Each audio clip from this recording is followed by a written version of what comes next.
देवशयनी एकादशी की कथा। ब्रह्म वैवर्त पुराण में देवशयनी एकादशी के विशेष माहात्म्य का वर्णन किया गया है। इस व्रत से प्राणी की समस्त मनोकामनाएं पूर्ण होती हैं। आषाढ़ मास के शुक्ल पक्ष की एकादशी को ही देवशयनी एकादशी कहा जाता है। इसी एकादशी से चातुर्मास का आरंभ माना जाता है। इस अवधि में कोई भी शुभ कार्य जैसे विवाह आदि नहीं किया जाता। मान्यता है कि इस दिन से भगवान श्री हरि विष्णु क्षीरसागर में शयन करते हैं और फिर 4 माह बाद उन्हें उठाया जाता है। उस दिन को देवउठनी एकादशी कहा जाता है। इस बीच के अंतराल को ही चातुर्मास कहा गया है। देवशयनी एकादशी को देव देवशयनी, महा एकादशी, थौली एकादशी, हरि देवशयनी, पद्मनाभा शयनी तथा प्रबोधनी एकादशी भी कहा जाता है।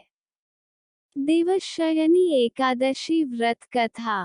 धर्मराज युधिष्ठिर ने कहा, हे केशव, आषाढ़ शुक्ल एकादशी का क्या नाम है?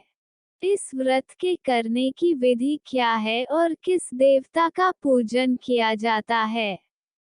श्री कृष्ण कहने लगे कि हे युधिष्ठिर, जिस कथा को ब्रह्मा जी ने नारद जी से कहा था वही मैं तुमसे कहता हूँ।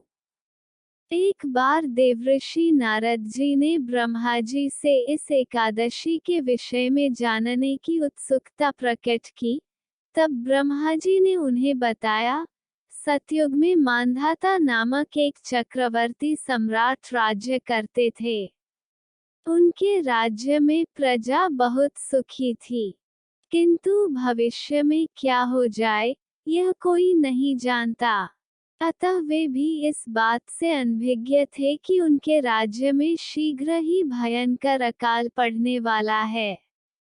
उनके राज्य में पूरे 3 वर्ष तक वर्षा न होने के कारण भयंकर अकाल पड़ा। इस अकाल से चारों ओर त्राही त्राही मच गई। धर्म पक्ष के यज्ञ, हवन, पिंडदान, कथा व्रत आदि में कमी हो गई। जब मुसीबत पड़ी हो तो धार्मिक कार्यों में प्राणी की रुचि कहाँ रह जाती है। प्रजा ने राजा के पास जाकर अपनी वेदना की दुहाई दी।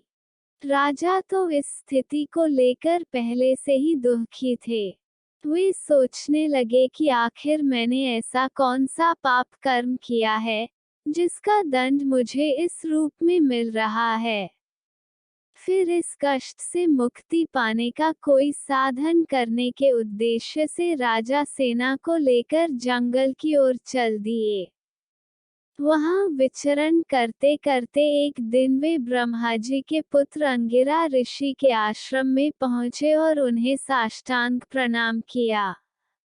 ऋषिवा ने आशीर्वचनोपरांत कुशल क्षेम पूछा। फिर जंगल में विचरने व अपने आश्रम में आने का प्रयोजन जानना चाहा। तब राजा ने हाथ जोड़कर कहा, महात्मन, सभी प्रकार से धर्म का पालन करता हुआ भी मैं अपने राज्य में दुर्भिक्ष का दृश्य देख रहा हूँ। आखिर किस कारण से ऐसा हो रहा है, कृपया इसका समाधान करें। ये सुनकर महर्षि अंगिरा ने कहा, हे राजन, सब युगों से उत्तम ये सतयुग है। इसमें छोटे से पाप का भी बड़ा भयंकर दंड मिलता है। इसमें धर्म अपने चारों चरणों में व्याप्त रहता है।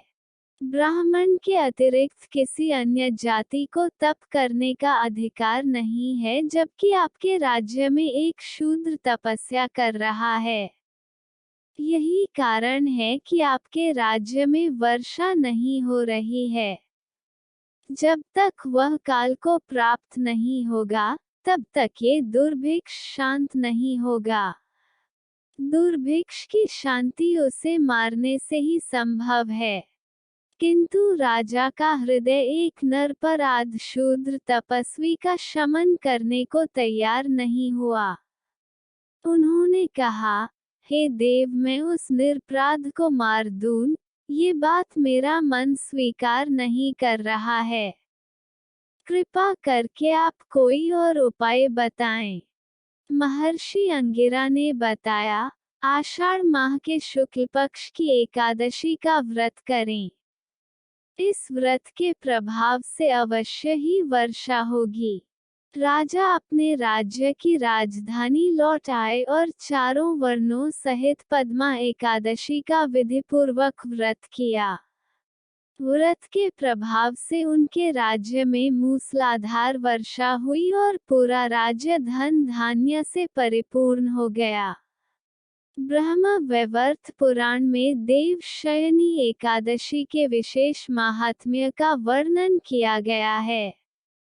इस व्रत से प्राणी की समस्त मनोकामनाएं पूर्ण होती हैं।